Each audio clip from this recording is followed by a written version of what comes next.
Well, we've had Sam padded up for pretty much every innings, looking to inject him at a certain time, but wickets have fallen. I indicated, I think last game, he was a couple of balls away. So we thought rather than getting clogged up and probably too much batting resource, we'll take one out and be certain about Sam, put him up the front, see how he goes, and put the onus on the batting group rather than sort of hiding and shuffling it, and that really was the main reason. It's born out of we need to do something different because the trends of our losses were becoming too familiar. So we just wanted to get Sam in the game, as training's been great, and just provide a little bit of momentum at the front. Next one, 167 on the board. Did you ever feel that the team was a few runs short? Well, it was nice to bat first, and again, being the first time we batted first, we weren't sure how we would go. We're so used to sort of chasing that we were, I'd say, a little bit apprehensive. You always want probably 5 to 10 more, but it's in line with a lot of the scores currently at the moment. The tracks are getting a bit slower and turning.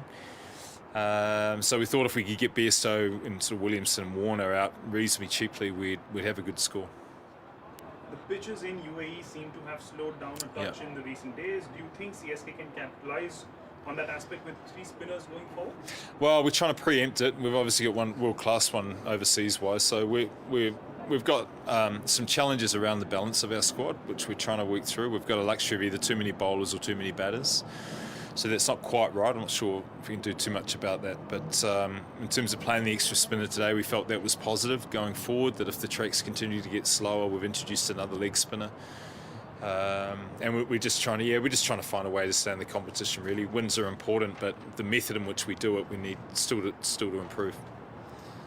Even you had 7 bowlers bowled during this innings. Can you throw some light on the bowling strategy, which seemed quite flexible and adaptable according to the situation? Yeah, it's fluid. It's just a case we take a batter out, you've got to add a bowler. So we're either going to have too many bowlers or too many batters, and MS was comfortable with having the extra bowler, and the extra leg spinner was a positive option. We felt it might slow down, and if there was some turn or there was an opportunity that came up for an extra spin, we'd have one there. As it turned out, he only bowled one over, still a good over, but just having him there was we felt was positive rather than carrying an extra batter down at 8. So what was the thought process of sending Shane Watson at number 3 tonight? Well, the first decision was made to put Sam in, and when you do that, obviously one of Faf or Watson had to move, and just in terms of experience, Shane's got a lot of it, and maybe just the swinging ball, if we could sort of combat that and then have Shane come in and take the attack to the second half of the power play or later, then he's very well equipped to do that. Faf is very good at going over the top of the field early, whereas Shane's got a more of a power game that suits going into the next phase of the innings. So that was the reasoning behind that.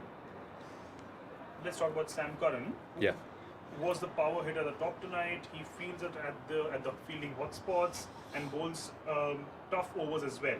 What do you make of his all-round value for the team? Oh, very high. And with him and Bravo, we've got a lot of options. We just can't capitalise on it at the moment with the squad that we have in Dubai, but in terms of his contribution so far, it's exceeded, I think, what we wanted.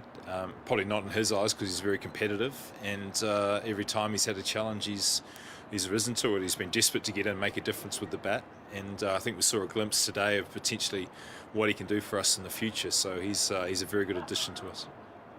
Will this sort of combination with 3 spinners and a batsman less be the way forward for CS? Well, maybe we go to Sharjah next. We've got the likes of Hazelwood and Imran and Mitch and Lungi there as well. So we've got options. We just need to try and make sure we have the right method. We're not going to be perfect. We haven't got the perfect side. So we've just got to find ways to introduce players that will make a difference on the day. Some of it's with good reasoning and gut feel. Others is looking at conditions and continuity. So we've got some good discussions going on within the camp, but it's all to be positive and stay in the competition, and that's all we can really ask as a management group, and the players are responding well.